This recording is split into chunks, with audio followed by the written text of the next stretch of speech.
Alrighty, so we're talking, this is day 2 part 3 still? Yeah, day 2 part 3, 1998 Ford Ranger. Yep, we're doing it now, folks. We are in it now. Let me get my tool.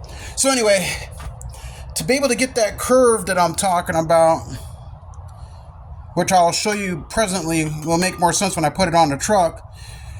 I use an assortment of tools.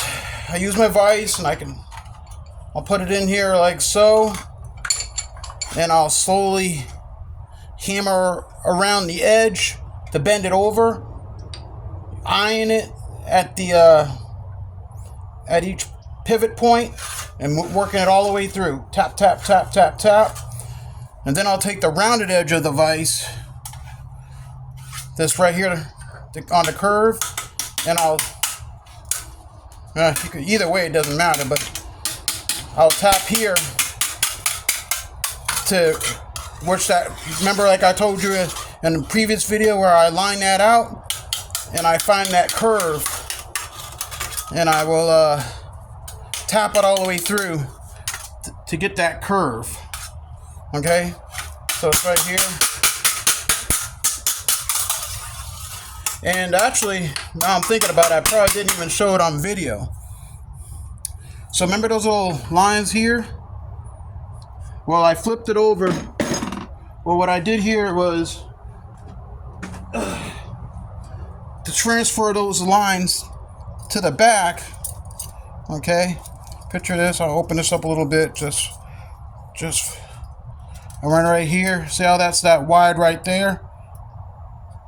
Flip it over, and I transferred the lines there, and I went a little bit smaller.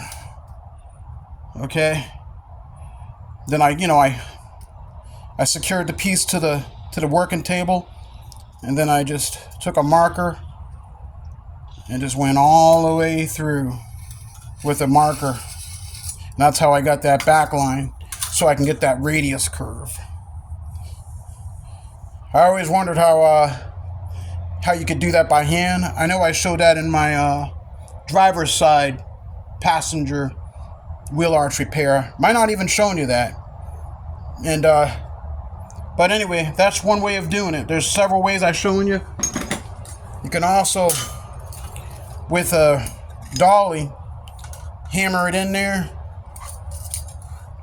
like so, and take a hammer and just hammer away and build up those lines.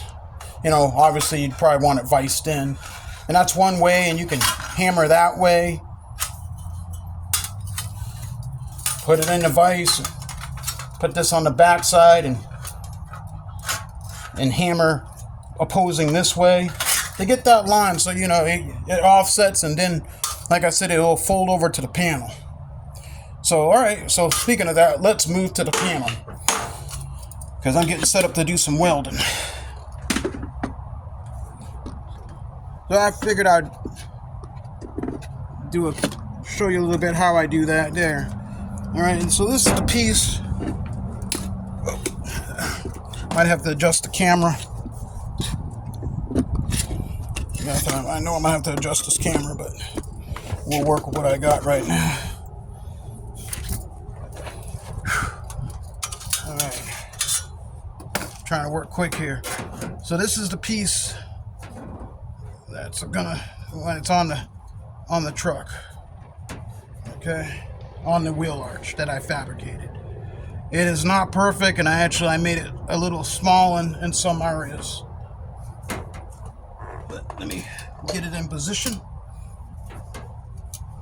where it's roughly gonna go. I'm gonna have to get creative on some welding to get it kind of to fill in some gaps.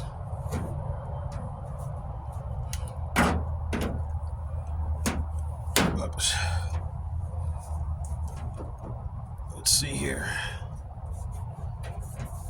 But I'm going to be pushing in. I could do a relief cut here to push it in, but I'm basically going to lap weld over it more. It will. I left all. So the point is, as I'm talking, I know I'm doing a lot of talking, but But this video is more for me sometimes than you all. So it's confidence building, okay? It's confidence building. So what I do is, because I know a lot of this metal, this is good metal. I've cut out all the rust, but I've come to find that I can lap weld or I can butt weld a lot of this, and I can't butt weld it because the metal will be right down here and there's no way for it to escape. And I could try to make it perfect and fit a lot better, but I'm just not really. I'm confident that that is not going to be needed for my intents and purposes. So, but that point is lined up to there. This is lined up to there, and that is lined up to there. So let's try to get this in a position to weld. I know I might probably have some burn through, but that is, well, we'll just deal with that as we go. Okay. So.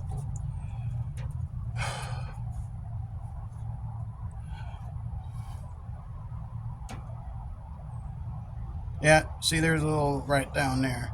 And I could probably take a little piece and custom that in there a little bit. Who knows, I might do that.